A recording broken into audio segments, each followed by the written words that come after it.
It's like, and then you can tell the difference between the more potent ones and the less potent volcanoes. You know, like Ute Mountain is, it's not a cinder cone. It's what I can't remember what the hell they call it.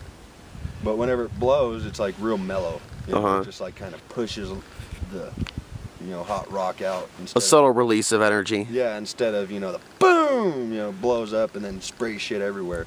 That's like what that rock mine in Lajano, or over there by Mesita is. Is that was a cinder cone, big cinder cone actually.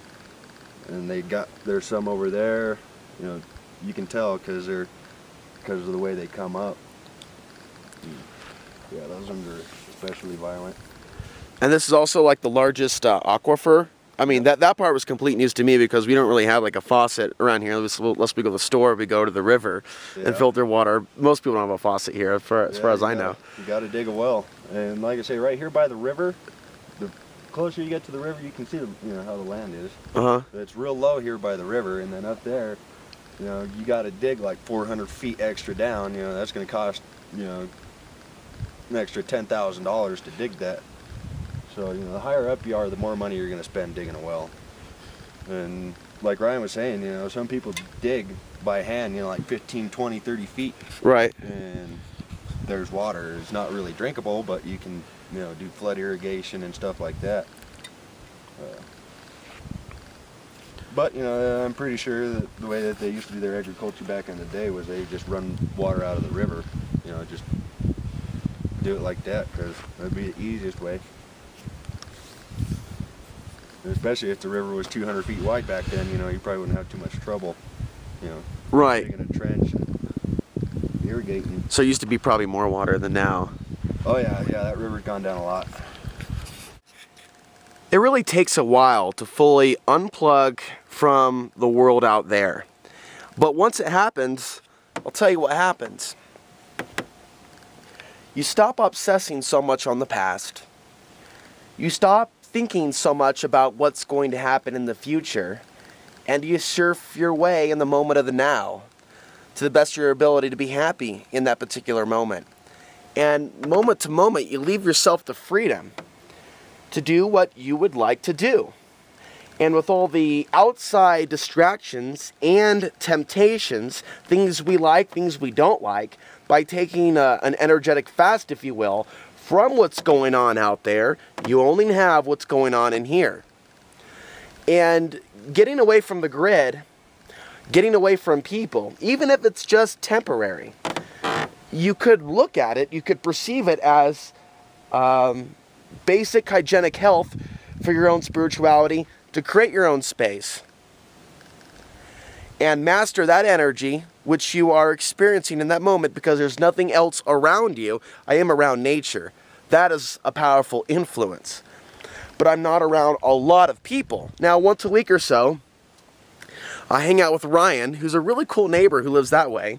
He likes to ski, he likes to socialize, he likes to do a lot of different things. So we have like, that quality couple of hours, and then for days, it's just me out here.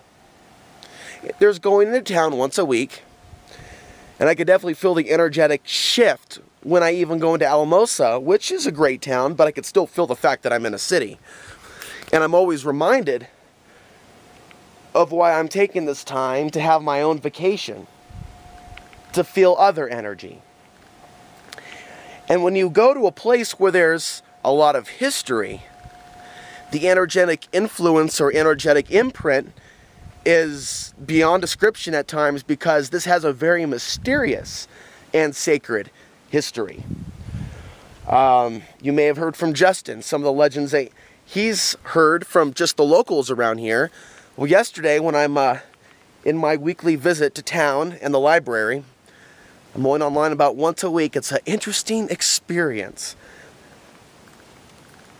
I was going online and Googling what's been published about this area, the San Luis Valley, ancient Indian myths, stories about the Apaches, the Indians, the Ute Indians as well, and what they believed about that mountain.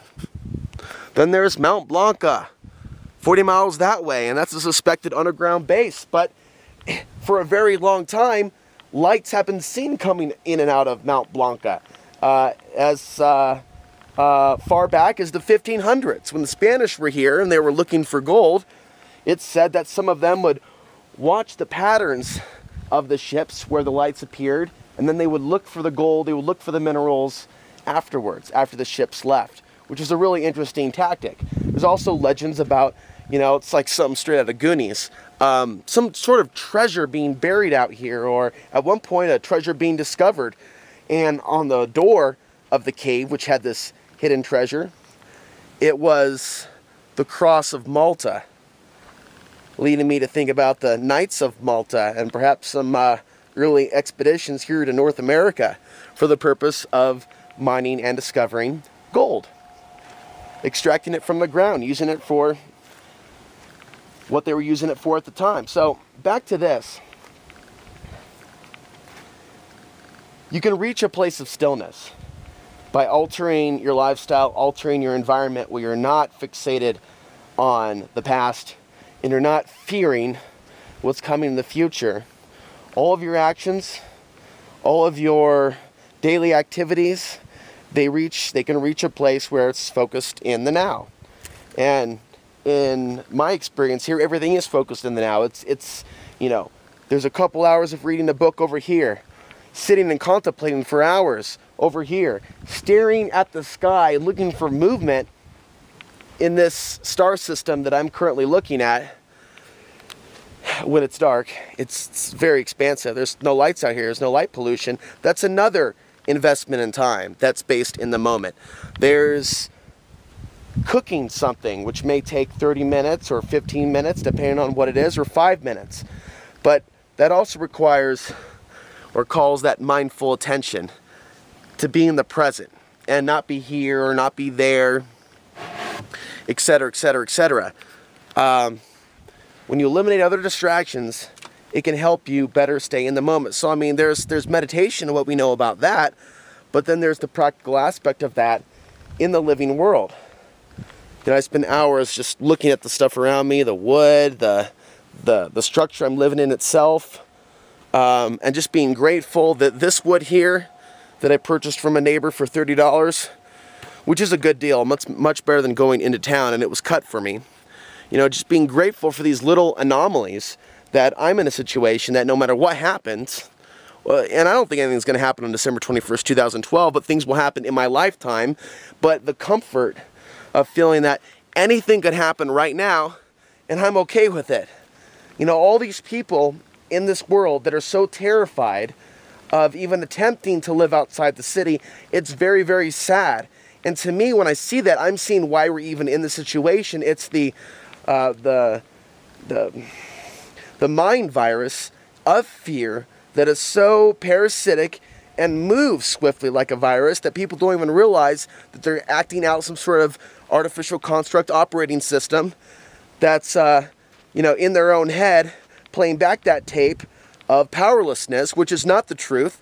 It is a false truth, but it is being projected, it is being programmed, and that's the matrix we need to break out of, that powerlessness paradigm. So, at the very least, while I'm here, I'll make a few videos here and there. But I don't really think this is going to be a big time for me in terms of creating a lot of things. Just a lot of, I'm taking some serious downtime for myself. I have been doing that last couple weeks, and I'll continue to do it. I'm not in a race to get anywhere or prove anything to anyone, or really at this point even worry about any money coming in so I can survive. You know, I've got the basics, I've got a structure, and what more do I need? You know, there's food that comes into play every now and then, sometimes gas costs, but for the most part, you know, I'm disconnected from a lot of things that normally, you know, we just don't disconnect from when we're in the city or looking at our bank account or going online or logging into Facebook. It's good to not go on Facebook for days on end, weeks on end. This Saturday I'm going to be doing Outside the Box Radio, and I'm going to try to keep that as thought-provoking and free form as possible, and that's going to be coming up in just a few days from now. I'm in a very lucky situation that I can drive over to the neighbors over there, even if it's snowing, and use their Wi-Fi without having to go into town. Because again, there is no Wi-Fi here. I just use a little bit of the laptop. I charge it from the car here for entertainment purposes and listening to thought-provoking lectures, listening and exercising to music. The very, very basics. All right, that's it for me. I'll talk to you guys later.